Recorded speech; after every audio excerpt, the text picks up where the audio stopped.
எங்களுடைய தலைவருக்கு போகும்பொழுது அந்த இடத்துல நாங்கள் கூப்பிடாத மக்கள், அளவுக்கு அதிகமான மக்கள் வரும் பொழுது பிரச்சனையாகி திருப்பியும் ஏதாச்சும் கரூர் இன்சிடென்ட் நடக்கணும் திமுகவுடைய ஸ்டாலின் அவர்கள் நினைக்கிறார்.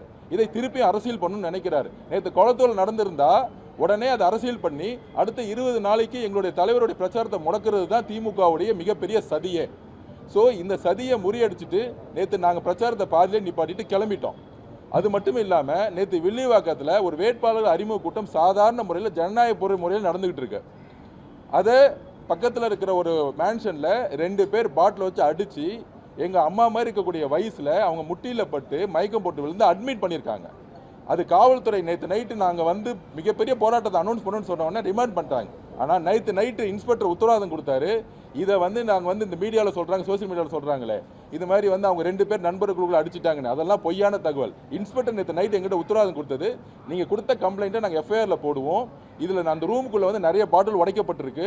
நாங்கள் சிசிடிவி ஃபுட்டேஜை எடுத்துட்டோம். அதை நாங்கள் இப்போ வந்து மேடம்கிட்டையும் கொடுத்துட்டு தலைமை தேர்தல் அதிகாரிட்டையும் அந்த ஃபுட்டேஜை வந்து நாங்கள் கொடுத்துருக்கோம். ரூமுக்குள்ளே எவ்வளோ பாட்டில் இருந்துச்சு, எவ்வளோ பாட்டில் உடச்சி உள்ளே வச்சுருந்தாங்க. இது வந்து இயற்கையாக உருவாக்குன மாதிரி திமுக வந்து செய்யுது. இல்லை அது பிளான் பண்ணி உள்ள 4-5 பாட்டில் வச்சுட்டு உடச்சி ஆல்ரெடி அங்கே வச்சுருக்காங்க. இதெல்லாம் வந்து நாங்கள் பதிவு பண்ணோம். அந்த 2 பேருடைய முகமும் எப்படி வந்து ஓடி வந்து அந்த மேலேருந்து வந்து தூக்கி எறிஞ்சாங்கிறத ஃபுட்டேஜை நாங்கள் உடனே எடுத்துட்டோம். ஏன்னா அது வந்து டெலீட் பண்ணிடுவாங்க அந்த லோக்கல் காவல்துறை.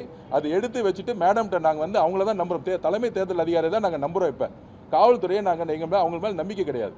அதனால் அவங்ககிட்ட ஃபுட்டேஜை கொடுத்துட்டோம்.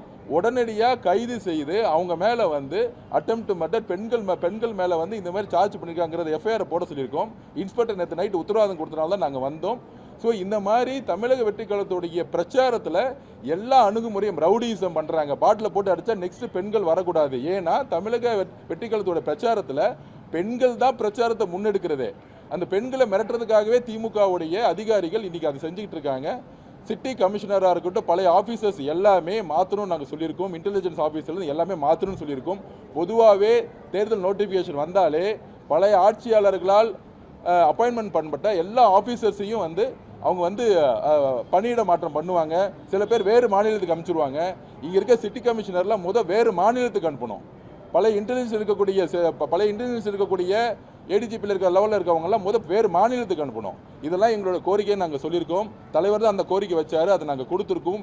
இதே கோரிக்கையை ஆல்ரெடி ஒரு 4 நாளுக்கு முன்னாடி தலைவரே வந்து கொடுத்தாரு. அதே கோரிக்கை நாங்கள் திருப்பி சொல்லியிருக்கோம். வில்லிவாக்கத்துக்கு அப்புறம் இந்த கோரிக்கை சொல்லியிருக்கோம். 2வது நாளைக்கு நாமினேஷன் முடிச்சுட்டு தமிழ்நாடு முழுவதும் எங்களுடைய தலைவர் ஒவ்வொரு சாலை வழியாக மக்களை சந்திக்க போகிறாரு, பேச போகிறாரு. அதுக்கு தமிழகம் முழுவதும் தலைவருக்கு பாதுகாப்பும் தலைவரை பார்க்கக்கூடிய மக்கள் பாதுகாப்புக்கும் காவல்துறை தான் பொறுப்பு. காவல்துறையோடு சேர்ந்து நாங்கள் வேலை செய்கிறதுக்கு நாங்கள் ரெடியாக இருக்கிறோம். அப்படி தான் சேலத்தில் வேலை செஞ்சோம், அப்படி தான் ஈரோட்டில் வேலை செஞ்சோம். இப்போ நடந்த பெரம்பூரில் கூட நாங்கள் காவல்துறையோடு சேர்ந்து பயணித்தோம். அதனால் வந்து நாங்கள் அந்த எல்லா விதமான போலீஸ் ப்ரொடெக்ஷனையும் மக்களுடைய பாதுகாப்புக்கு சாலைகளை வந்து அந்த 1 மணி நேரம் முடக்கி ஒரு ஃப்ரீ ஜோன் ஆக்கணுங்கிறது நான் கேட்டோம். கண்டிப்பாக நாங்கள் உங்களுடைய கோரிக்கையை நாங்கள் நிறைவேற்றோன்னு வந்து மேடம் சொல்லியிருக்காங்க. நிறைவேற்றணும் நம்பிக்கையோடு நாங்கள் வந்து நாளைக்கு எங்களோட தலைவருடைய பிரச்சாரத்தை நாங்கள் தொடங்குறோம். அதிமுக வந்து எளிமையா பிரச்சாரம் பண்றாங்க, எல்லா இடத்துலயும் எளிமையா போய் பாக்குறாங்க. ஆனா தாவேக்காக மட்டும் இந்த மாதிரியான ஒரு வரைமுறை இருக்குன்னு நீங்க நினைக்கிறீங்க? திமுகவோட முதன்மை எதிரி அதிமுக வந்து நீங்க நினைக்கிற வந்து மேடம் ஜெயலலிதா அம்மா இருக்கிற வரைக்கும் தான். அம்மா ஜெயலலிதா அம்மா எப்ப இருந்தாங்களோ தொடர்ந்து அதிமுக 3 தேர்தல்களில் 10 தேர்தல்கள் மேலே தோல்வி விட்டு இன்னைக்கு முக ஸ்டாலினுக்கு வந்து ஒரு எளிமையான எதிரி இபிஎஸ் ஐயா இருந்தால் போதுன்னு சொல்லிட்டு அவங்களுடைய பிரச்சாரம்லாம் ரொம்ப ஃப்ரீயாக போயிட்டு இருப்பாங்க. அவங்களோட கூட்டம் பாருங்க, எங்கெங்கெல்லாம் போகிறாங்களோ ரொம்ப ஃப்ரீயாக பண்ணிகிட்டே இருப்பாங்க. ஆனால் இன்னைக்கு கிரவுண்டில் போட்டியே டிவிகேக்கும் டிஎம்கேக்கு தான். அதனால தான் எங்களுக்கு இவ்வளோ பெரிய கடுமையான அழுத்தங்கள். அதனால் டிவிகே டிஎம்கேங்கிற ஃபைட் ஸ்டார்ட் ஆயிருச்சு. அந்த ஃபைட்டில் நாங்கள் வந்து பிரச்சாரம் பண்ணுங்கிறதுக்கு அழுத்தம் கொடுக்குறாங்க, ரவுடிசம் பண்ணுறாங்க. அதை நாங்கள் சொல்லியிருக்கிறோம். அதுதான் எங்களோட கோரிக்கை. சார் மற்ற கட்சிகள்ல தொண்டர்கள் வந்து ஒழுங்குபடுத்துறாங்க, அவங்க கட்சிகளே டிவிகேல அப்படி பண்ண மாட்டாங்கன்றது குற்றச்சாட்டா இருக்கு. இந்த கேள்விக்கு நான் பதில் சொல்கிறேன். மற்ற கட்சிகள் தொண்டர்களுங்கிறது கிடையாது. இன்றைக்கும் சொல்கிறேன், லேட்டஸ்டாக நடந்த திருச்சி மாநாடு எடுத்துக்குவாங்க. முதலமைச்சர் உருவாக்கின மாநாட்டில் காசு கொடுத்து கூட்டிகிட்டு வந்தாங்க. அதுலேயும் க்ரௌடு கிடையாது, எல்லாம் 300 ரூபா கொடுத்து கூட. எங்களுடைய இதில் நாங்கள் திரும்பி பதிவு பண்ணோம். கொளத்தூரில் 200 பேத்துக்கு மேலே கூப்பிடாதுங்கிறது இன்ஸ்ட்ரக்ஷன் கொடுத்தோம். எங்களுக்கு வந்து கூட்டத்தை கூட்டிட்டு வந்து காமிக்க வேண்டிய அவசியம் இல்லை. எங்களுடைய தலைவர் பேசும் பொழுது 5 கோடி பேர் பார்க்குறாங்க. அன்னைக்கு கொளத்தூர்ல லைவ் போயிட்டு இருக்கும்போது 15 மில்லியன் பார்த்துட்டு இருந்தாங்க. எங்களுடைய பிரச்சாரம் டிவிலையும் யூடியூப்லையும் சோசியல் மீடியாவில் போனா போதும் தான் எங்களுடைய பிரச்சாரம். வீட்டுக்குள்ள இல்லாம வெளியே வந்து அவர் பேசணும் அப்படிதான் தலைவர் நினைக்கிறார். ரோட்ல நடந்து பேசணும்னு நினைக்கிறாரு. ஆனா அவர் ரோட்ல நடந்தா என்ன பிரச்சனை வருங்கிறது நீங்களே பார்த்திருப்பீங்க. கொளத்தூர் என்னாச்சு நீங்க பார்த்திருப்பீங்க.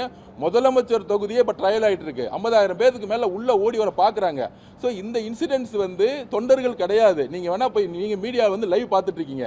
எங்களுடைய தாழ்மையான வேண்டுகோள், மக்கள் ஓடி வராங்க, பெண்கள் ஓடி வராங்க. இவங்க எங்க தொண்டர்கள் கிடையாது. லாரியிலயோ டிரான்ஸ்போர்ட்லயோ கூட்டிட்டு வந்து நாங்க வந்து 5,000 பேர் 50,000 பேர் நிக்க வைக்கல. திடீர்னு வந்து பெண்கள் வரும்போது எங்களுக்கு எங்கிருந்து வராங்கன்னு தெரியல. அப்ப அவர் நிக்கக்கூடிய 4 ரோடையும் பிளாக் பண்ணி நீங்க நிப்பாட்டிட்டீங்கன்னா அந்த கிரௌட் அந்த இடத்துல ஜாம் ஆகாது. இதுதான் நாங்க அப்பையிலிருந்து ரிக்வெஸ்ட் பண்ணி கேட்டுக்கிட்டே இருக்கிறோம். ஆனா சாலைகளை பிளாக் பண்ண மாட்டேங்கிறாங்க. சில எஸ்பிகள் பண்றாங்க, சில கமிஷனர் பண்றாங்க. திமுக மாதிரி இருக்கக்கூடிய முதலமைச்சர் ஸ்டாலினுடைய முன்னாள் முதலமைச்சர் ஸ்டாலினுடைய பேச்சை கேட்டுக்கிட்டு காவல்துறை திடீர்னு 0 கிளியரன்ஸ் ஆயிட்டா எங்களால் என்ன செய்ய முடியும்? கொளத்தூர்ல பாத்தீங்கன்னா 0 கிளியரன்ஸ், 0 போலீஸ். இதுதான் எங்களுடைய